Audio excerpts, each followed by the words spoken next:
Stock market में तेज़ी, तारीख में पहली बार 55,000 पॉइंट्स का संग मील उबूर। ट्रेडिंग के दौरान 100 इंडेक्स में 1,000 से ज़ायद पॉइंट्स का इजाफा। पाकिस्तान इन्वेस्टमेंट बॉन्ड्स पर शरह सूद में कमी से सरमायाकारों का एतमाद बहाल। इंटर बैंक में डॉलर 60 पैसे महंगा, 287 रुपये 50 पैसे पर ट्रेड।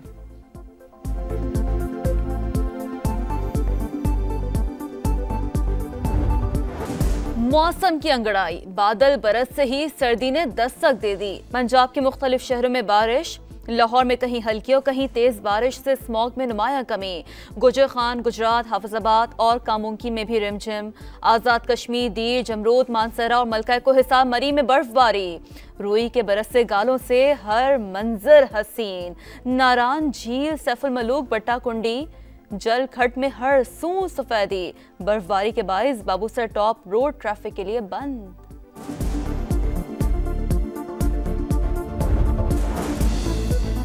परवेज मुशर्रफ की फांसी के खिलाफ अपील और संगीन गद्दारी से मुताल्लिक दीगर मुकदमात की समाअत। चीफ जस्टिस काजी फाइज ईसा की सरबराही में 4 रुकनी बेंच मुकदमा सुन रहा है।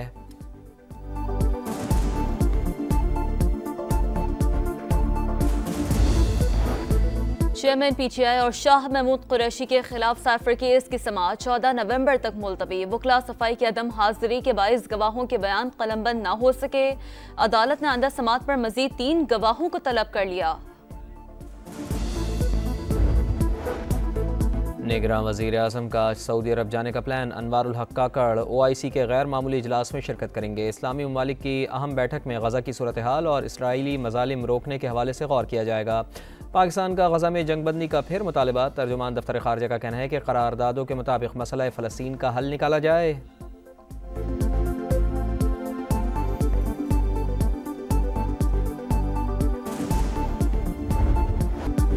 इसराइल का जंगी जुनून, गजा पर 35वें रोज भी बमबारी। मजीद 200 मकामात निशाना। अल शिफा और अल औदा अस्पताल के अतराफ में मुसलसल बारूद की बरसात। अल रंतेसी चिल्ड्रन अस्पताल के अहाते में आग भड़क उठी। इसराइली हमलों में मजमूई तौर पर 18 अस्पताल तबाह। बमबारी से मजीद 250 फ़लस्तीनी शहीद। मजमूई तादाद 10,812 हो गई। मगरबी किनारे में भी झड़पें जारी। 24 घंटे में 19 फ़लस्तीनी शहीद। फ़लस्तीनियों की नकल मकानी के लिए गज़ा पर बमबारी में रोज़ाना 4 घंटे का वक्फ़ा। अमरीका और इसराइल में इत्तेफाक। तर्जुमान अमरीकी कौमी सलामती जॉन करबी कहते हैं इक़दाम लोगों का महफूज इनखला यकीनी बनाने के लिए उठाया गया, ताहम मुकम्मल जंगबंदी की हिमायत नहीं करते। इमदादी सामान की तरसील भी बढ़ाई जाएगी। गज़ा में रोज़ाना 150 इमदादी ट्रक भेजना चाहते हैं।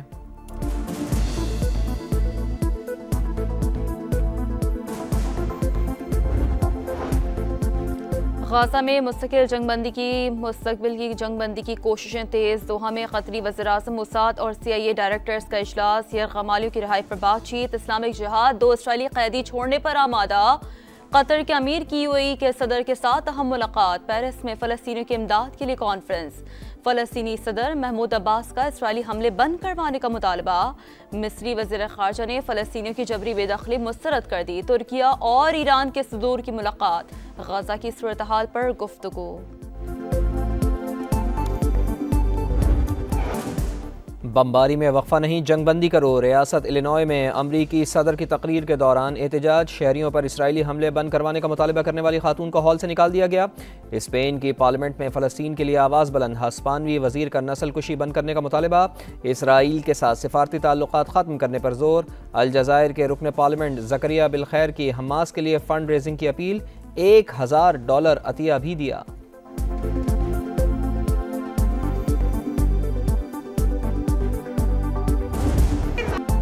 गाज़ा जंग में इसराइल की बेजान हिमायत पर पा रहा है। मीडिया वर्कर्स का न्यूयॉर्क टाइम्स की इमारत में घुसकर एहतजाज। निहत्ते फ़लस्तीनियों पर होने वाले मुजालिम भी उजागर करने का मुतालबा।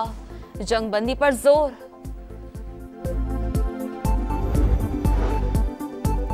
लापता अफराद की बाजियाबी का केस। सिंध हाईकोर्ट ने मुल्क भर के हिरासती मराकज़ में कैद शहरियों की फहरिस्त तलब कर ली। गुमशुदा अफराद का सुराग लगाने के लिए जदीद तरीक़ाकार इख्तियार किया जाए। अदालत की बाजियाबी के लिए इक़दाम तेज़ करने की हिदायत। 8 to 9 आवर्स यूज़ करते हैं। 16 घंटे जितना के बर्दाश्त हो जाए। पूरा दिन ही सोशल मीडिया पे ही रहते हैं हम। पूरा दिन मोबाइल यूज़ करते हैं और टाइम ही नहीं है फैमिली को टाइम देने के लिए। दूर लोग होते हैं उनसे कांटेक्ट कर लेते हैं और जो पास होते हैं उनको निगलेक्ट कर देते हैं। कहीं करीब हैं तो कहीं पर हम लोग दूर भी हैं और दूरी आ रही है ऐसा सच कहीं ना कहीं। माँ बाप के साथ ना कोई टाइम स्पेंड करता, कोई ना कोई दूसरे के साथ से मोबाइल में लगा होता है। सोशल मीडिया का बेजान इस्तेमाल बच्चों और नौजवानों में डिप्रेशन की बड़ी वजह, बेचैनी और बेख्वाबी का सबब भी बनने लगा। वालिदैन परेशान, माहिरीन का सोशल मीडिया का इस्तेमाल महदूद करने का मशवरा। सोशल मीडिया के तालीम, कारोबार समेत मुस्बत कामों के लिए इस्तेमाल पर जोर। न्यूजीलैंड ने श्रीलंका को बड़े मार्जिन से हराकर सेमीफाइनल में एक कदम रख दिया। कीवीज ने आइलैंडर्स का 172 रन का हदफ 160 गेंदें कबल पूरा किया। न्यूजीलैंड का रन रेट पाकिस्तान से बहुत बेहतर हो गया। भारत, जनूबी अफ्रीका और ऑस्ट्रेलिया पहले ही सेमीफाइनल में पहुंच चुके हैं।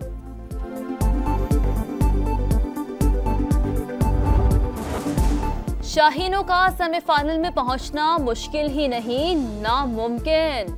पाकिस्तान अभी सेमीफाइनल में पहुंच सकता है अगर पहले खेलते हुए 300 रन बनाए और इंग्लैंड को 13 रन पर आउट कर दे। पाकिस्तान 350 रन बनाए और इंग्लैंड को 62 रन पर आउट कर दे। और अगर पाकिस्तान ने 400 रन बनाए तो इंग्लैंड को 112 रन पर आउट करना होगा। मगर पाकिस्तान ने वनडे तारीख में आज तक 400 रन नहीं बनाए। अगर इंग्लैंड पहले बैटिंग करे तो उसे 50 रन पर आउट करना होगा और हदफ 16 गेंदों पर हासिल करना होगा।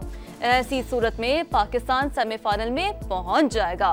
वर्ल्ड कप में पाकिस्तान का आखिरी राउंड मैच कल इंग्लैंड से होगा। क्रिकेट के आलमी कप में आज जनूबी अफ्रीका और अफगानिस्तान का मुकाबला होगा। पॉइंट्स टेबल पर प्रोटियस का दूसरा और अफगानिस्तान का छठा नंबर। मैच अहमदाबाद के मोदी स्टेडियम में शेड्यूल।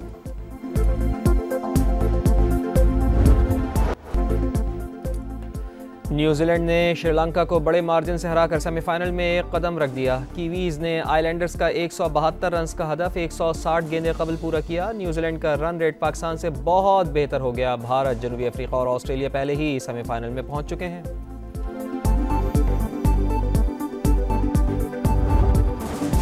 शाहीनों का सेमीफाइनल में पहुंचना मुश्किल ही नहीं, नामुमकिन। पाकिस्तान अभी सेमीफाइनल में पहुंच सकता है अगर पहले खेलते हुए 300 रन बनाए और इंग्लैंड को 13 रन पर आउट कर दे। पाकिस्तान 350 रन बनाए और इंग्लैंड को 62 रन पर आउट कर दे। और अगर पाकिस्तान ने 400 रन बनाए तो इंग्लैंड को 112 रन पर आउट करना होगा। मगर पाकिस्तान ने वनडे तारीख में आज तक 400 रन नहीं बनाए। अगर इंग्लैंड पहले बैटिंग करे तो उसे 50 रन पर आउट करना होगा और हदफ 16 गेंदों पर हासिल करना होगा। ऐसी सूरत में पाकिस्तान सेमीफाइनल में पहुंच जाएगा। वर्ल्ड कप में पाकिस्तान का आखिरी राउंड मैच कल इंग्लैंड से होगा। क्रिकेट के आलमी कप में आज जनूबी अफ्रीका और अफगानिस्तान का मुकाबला होगा। पॉइंट्स टेबल पर प्रोटियस का दूसरा और अफगानिस्तान का छठा नंबर। मैच अहमदाबाद के मोदी स्टेडियम में शेड्यूल।